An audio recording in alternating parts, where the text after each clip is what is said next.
family. Delhi के पुरानी 11 members of the same family. Delhi नमस्कार, मैं शाश्वत सक्सेना और आप देख रहे हैं ललकार नाइट शो। दिल्ली की एक शांत सुबह, तारीख 11 जुलाई 2018। बुराड़ी इलाके के लोग जब अपनी रोजमर्रा की जिंदगी में व्यस्त थे, तब आई एक ऐसी खबर जिसने पूरे देश को हिला दिया। एक ही घर से मिली 11 लाशें, कोई गोली नहीं, कोई खून नहीं, और उस घर की हवा आज भी रहस्य की गवाही देती है। कहानी की शुरुआत गोपाल सिंह जी के परिवार से होती है। गोपाल सिंह जी का परिवार दिल्ली के बुराड़ी क्षेत्र में रहा करते थे। गोपाल सिंह जी के परिवार में उनकी पत्नी, 2 लड़के, 1 लड़की, उन दोनों लड़कों की पत्नियां और उनके बच्चे, कुल मिला के 12 जने रहा करते थे। उन्हें भाटिया परिवार के नाम से भी जाना जाता था। भाटिया परिवार का प्लाईवुड और ग्रोसरी स्टोर का बिजनेस था। एक दिन अचानक गोपाल सिंह जी की लंग्स की किसी बीमारी की वजह से डेथ हो जाती है। डेथ होने के बाद उनके परिवार में और उनके बिजनेस में कहीं ना कहीं उतार चढ़ाव नजर आते हैं। कुछ वक्त बीतने के बाद उनका जो छोटा लड़का था ललित, उसे एक दिन सपना आता है उसके पिता का। उस सपने में उसके पिता उसे ये कह रहे थे कि मुझे वापस आना है। ये बात जब ललित अपने परिवार के सभी सदस्यों को बताता है, तो उसके परिवार वाले ये सोचते हैं कि शायद उसके पिता की मृत्यु की वजह से उसे सदमा लगा है और उसका सिर्फ ये वहम है। कुछ दिनों बाद पुनः ललित को सपना आता है और उसे ये भी लगने लगता है कि उसके पिता उससे बात कर रहे हैं और घर की जो भी समस्याएं चल रही होती है या बिजनेस में जो भी समस्याएं चल रही होती है, उसके लिए उसे समाधान बताना शुरू करते हैं।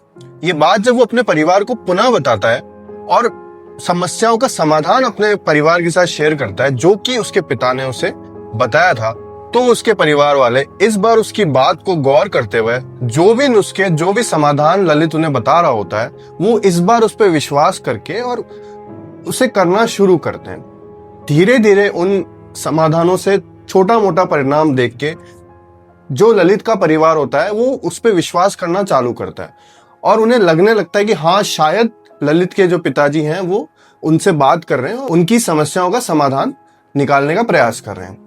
ये चीजें चलती रही और ललित और उसका परिवार हर शाम अपने घर पर ही बैठक रखता था और वो लोग डिस्कशन करते थे कि जो भी समस्याएं हैं या रिलेटेड टू बिजनेस, फैमिली या जो भी बातें हैं, वो लोग बैठते थे, एक दूसरे से चर्चा करते थे। अच्छे परिणामों को देखते हुए पूरे परिवार वाले ललित पे विश्वास करने लगे, ये मानने लगे कि कहीं ना कहीं ललित के अंदर ही उसके पिता की आत्मा आती है।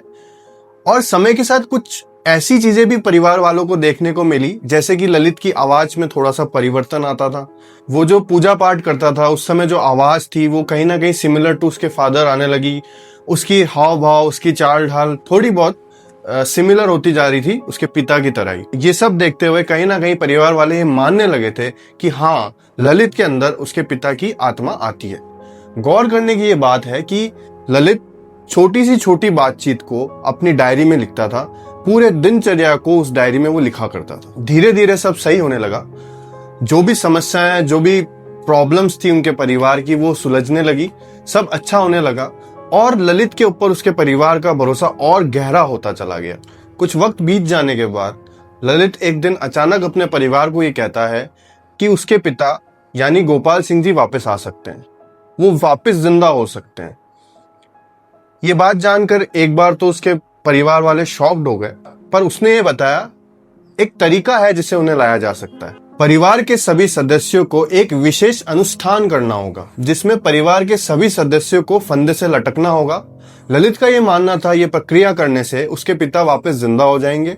हालांकि ललित ये भी बताता है कि एक शक्ति आएगी और उन सबको भी वो मरने नहीं देगी। ये बात सुनकर एक बार तो सभी परिवार के सदस्य घबरा जाते हैं, पर क्योंकि पिछले परिणामों को देखते हुए उन्हें ललित पर पूरा विश्वास था, तो परिवार पूरी तरह लग जाता है इस प्रक्रिया को करने में।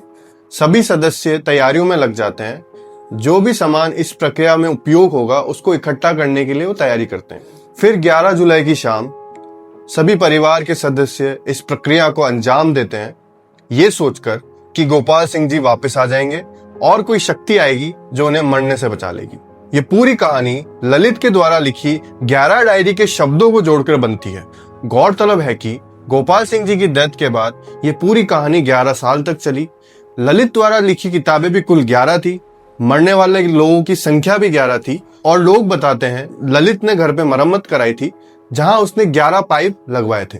कहानियां ये भी कहती है कि जहां वो सभी लटके थे, जिसके बीच में उन्होंने जगह छोड़ी थी, जहां पर उन्होंने एक बर्तन रखा था जिसमें पानी भरा हुआ था। ऐसा सुनने में आता है कि उस गैप से ही घर के सारे मर्द गोपाल सिंह जी को लेके आएंगे और घर की जितनी भी महिलाएं थी वो उनका सम्मान करेंगी।